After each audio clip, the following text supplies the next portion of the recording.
In this session, we will discuss about the difference between president rule and national emergency. What are various types of emergency? We will also discuss about proclamation and revocation of national emergency and president rule. Article is important for GS paper 2. Why news? A delegation of 10 MLAs from the Manipur Assembly made the governor of the state and pressed for the formation of a viable government in Manipur. Manipur के अंदर 10 MLA की एक delegation है मणिपुर के governor के साथ meeting किया है और मणिपुर के अंदर एक वियाबल गवर्नमेंट फॉर्मेशन के लिए प्रेस्ड किया है। Manipur has been under president rule since February 2025। फरवरी मंथ से अभी तक कंटिन्यू मणिपुर प्रेसिडेंट रूल के अंदर वर्क कर रहा है।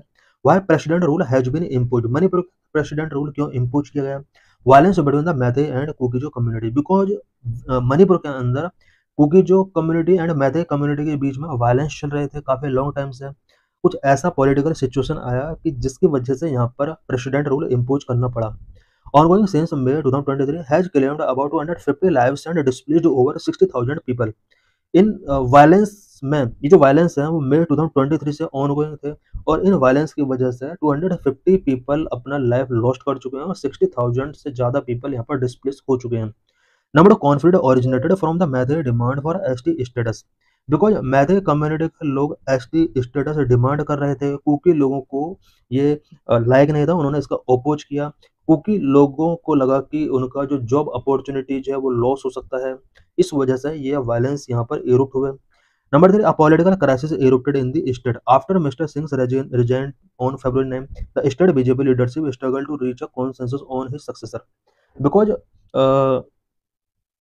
फरवरी मंथ में मणिपुर के चीफ मिनिस्टर जो बीजेपी से बिलोंग करते हैं उन्होंने रिजाइन कर दिया और उसके बाद उनका सक्सेसर से रिलेटेड कॉन्सेंसस नहीं हो पाया, इस वजह से प्रेसिडेंट रूल वहां पर इम्पोज करना पड़ा। What are constitutional provisions of emergency? Emergency से रिलेटेड कॉन्स्टिट्यूशनल प्रोविजंस क्या क्या है? Taken from the German constitution, emergency provision German constitution से टेकन किए गए हैं। Outlined in part 18 of the Indian constitution, protect India sovereignty unity and security. Emergency provision constitution के part 18 के अंदर प्रोविजन किए गए हैं जो कि इंडिया की सॉवरेनिटी यूनिटी एंड सिक्योरिटी को प्रोटेक्ट करते हैं। They empower the central government to address extraordinary crisis by temporarily assuming control to ensure stability and safeguard the democratic framework. Emergency के अंडर सेंट्रल गवर्नमेंट को extraordinary power मिल जाती है so that democratic framework को stability ensure किया जा सके, उसका सेफगार्ड किया जा सके। The Constitution provide for 3 types of emergencies: national emergency, state emergency and financial emergency. National emergency article 352 के अंदर प्रोविजन की गई है। स्टेट इमरजेंसी और प्रेसिडेंट रूल आर्टिकल 356 के अंदर प्रोविजन किया गया है एंड फाइनेंशियल इमरजेंसी आर्टिकल 360 के अंदर प्रोविजन की गई है।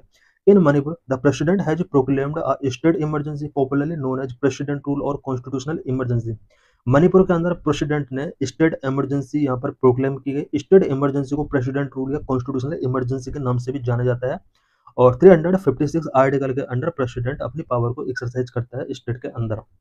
This fulfil the union's obligation under article 355 to protect states against external aggression and internal disturbance.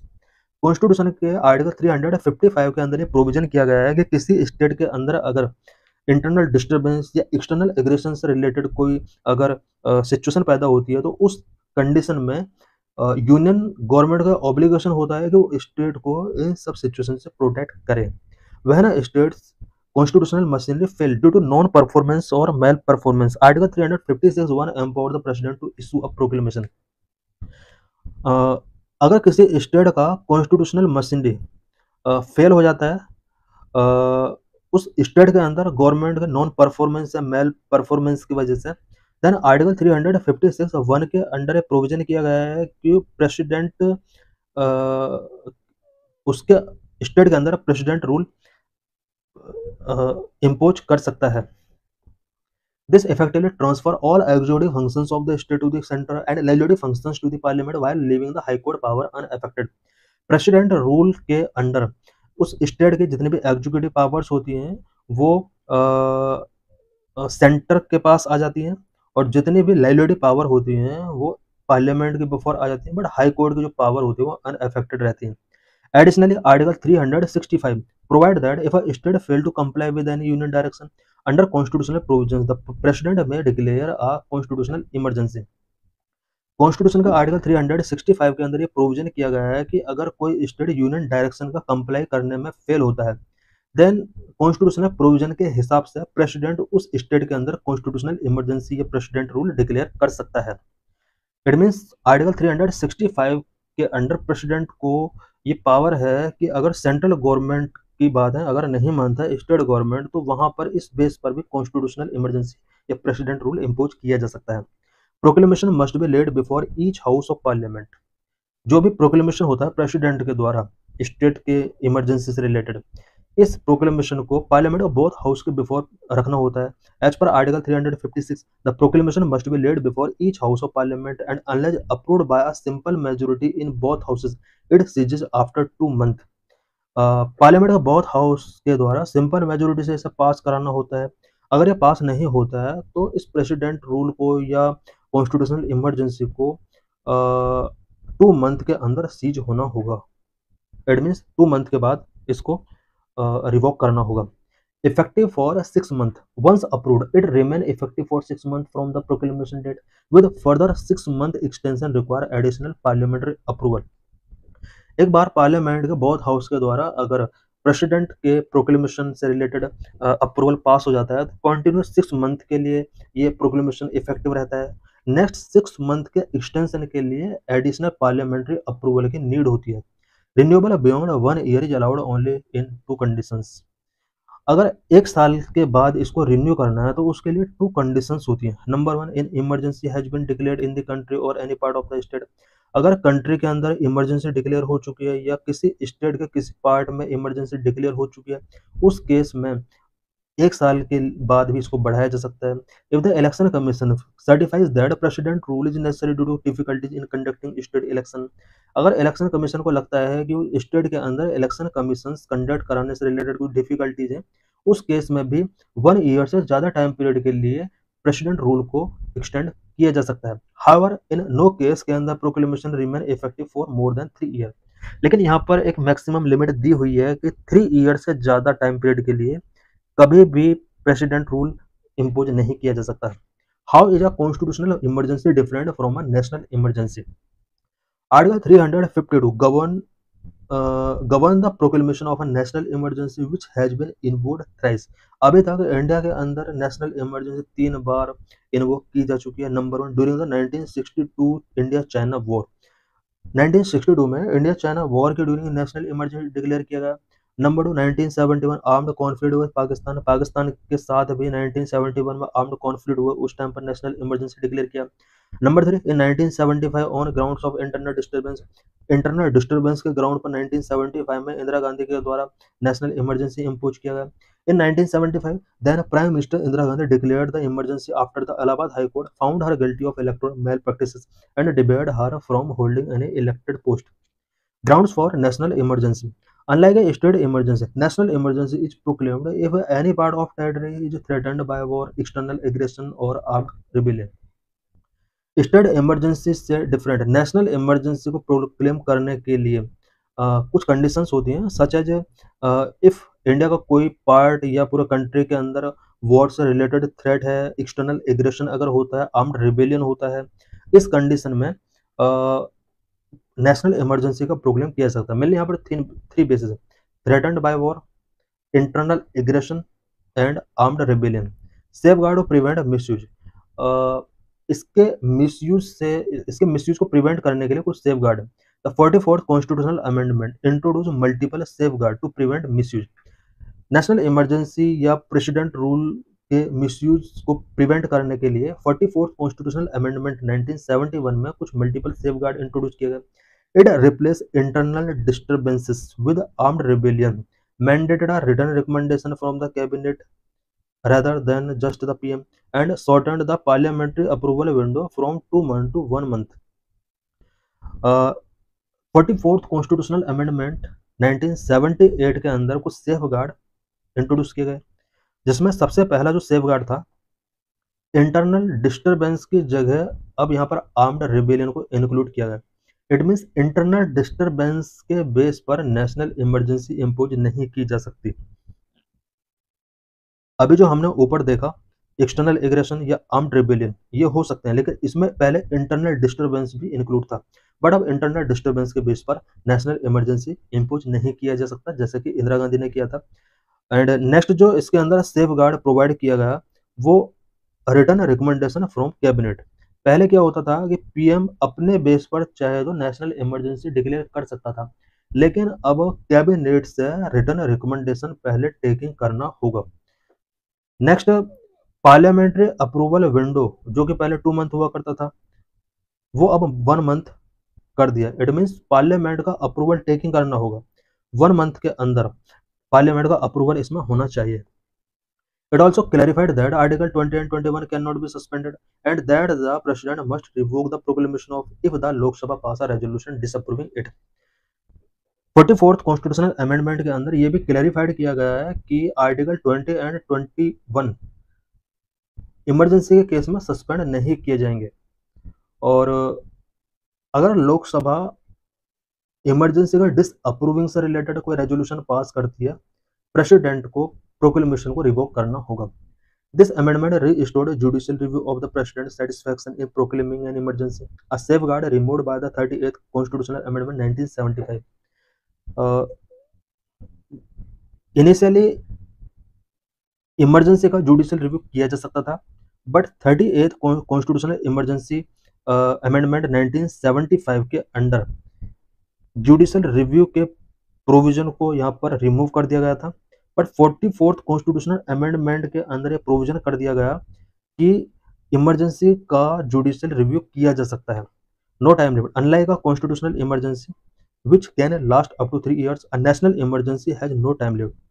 Constitutional emergency या प्रेसिडेंट रूल का जो मैक्सिमम टाइम पीरियड था वो 3 ईयर है, जबकि नेशनल इमरजेंसी का कोई टाइम लिमिट नहीं होता है। Needs a special majority. Additionally, while the President rule require a simple majority for parliamentary approval, a national emergency needs a special majority. President rule के अप्रूवल के लिए पार्लियामेंट के अंदर सिंपल मेजोरिटी से proclamation को पास कराना होता है, जबकि नेशनल इमरजेंसी के केस में स्पेशल मेजोरिटी की रिक्वायरमेंट होती है। In a national emergency the state executive and legislature continue to function, whereas under president rule the state executive is dismissed and the legislature is suspended or dissolved. National emergency के case में state executive and legislature continue function करते रहते हैं, जबकि president rule के case में state executive dismiss हो जाती है एंड जो लेजिस्लेचर होती है वो सस्पेंडेड हो जाती है, डिजॉल्व हो जाती है। However the Manipur assembly which has a tenure till 2027 has not been dissolved, इसको डिजॉल्व नहीं किया गया है, but it is placed under suspended animation. इसको सस्पेंडेड एनिमेशन में रखा गया है बिकॉज मणिपुर असेंबली का जो टेन्योर है वो 2027 तक के लिए। सस्पेंस में क्या होता है कि इसको कुछ टाइम पीरियड के लिए होल्ड कर दिया जाता है, जब डिजॉल्व में फुल्ली तरीके से इसको खत्म कर दिया जाता है।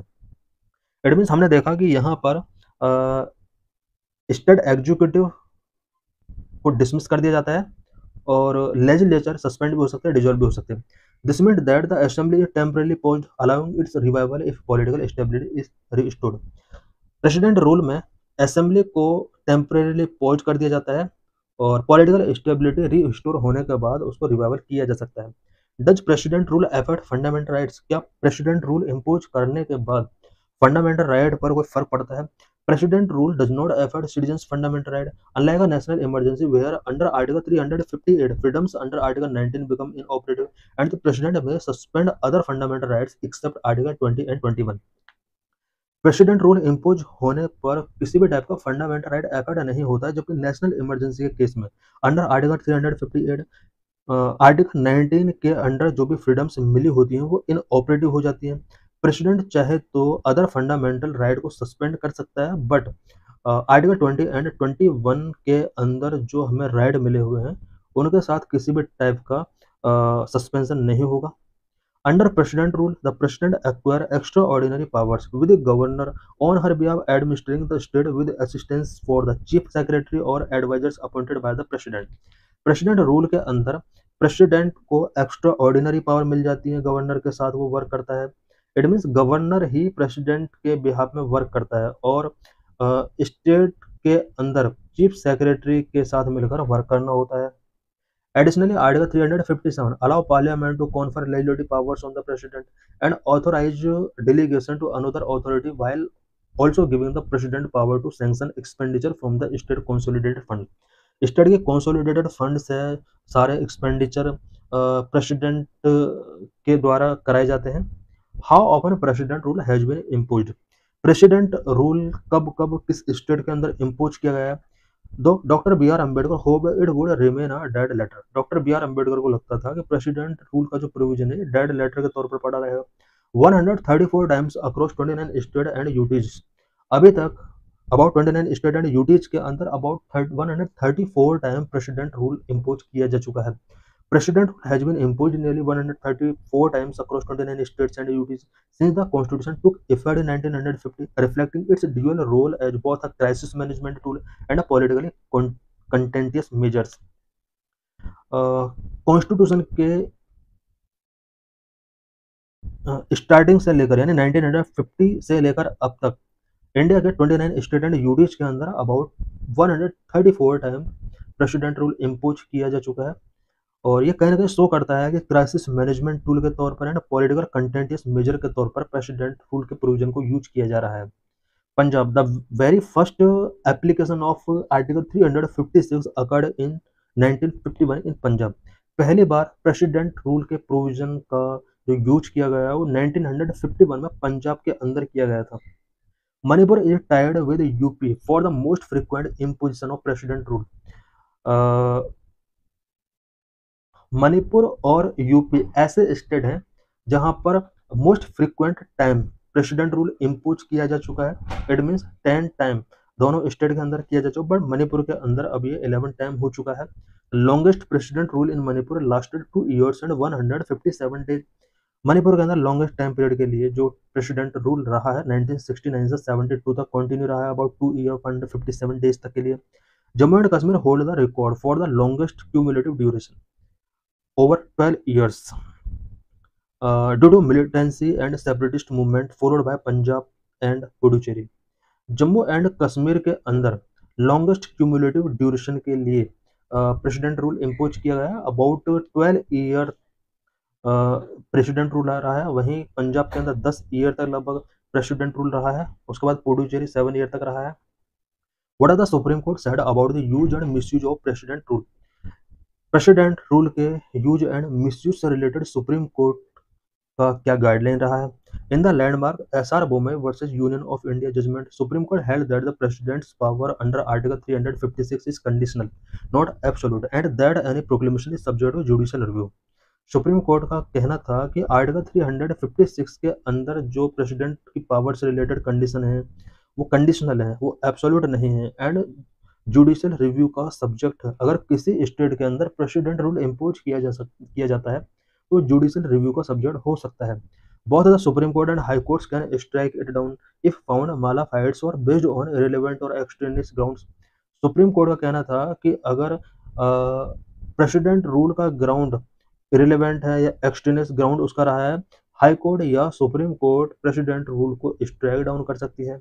The top court further clarified that the president cannot dissolve the assembly without parliament's approval and that the center must first issue a warning notice to the hearing state seeking an explanation. Top court ने कहा, ये clarified किया कि president without parliament के approval किसी भी state assembly को dissolve नहीं कर सकता। Once proclamation, the state government has to go as two government in one sphere is impermissible. Moreover, the Supreme Court clarified that president rule must be invoked only for breakdown of constitutional machinery, distinct from ordinary law and order failure and never for political gain. Supreme court ने ये clarified किया कि president rule जो invoke होना चाहिए वो only constitutional machinery के breakdown के केस में होना चाहिए, पॉलिटिकल गेन के लिए कभी भी प्रेसिडेंट रूल इम्पोज नहीं करना चाहिए। This is PYQ related to this article.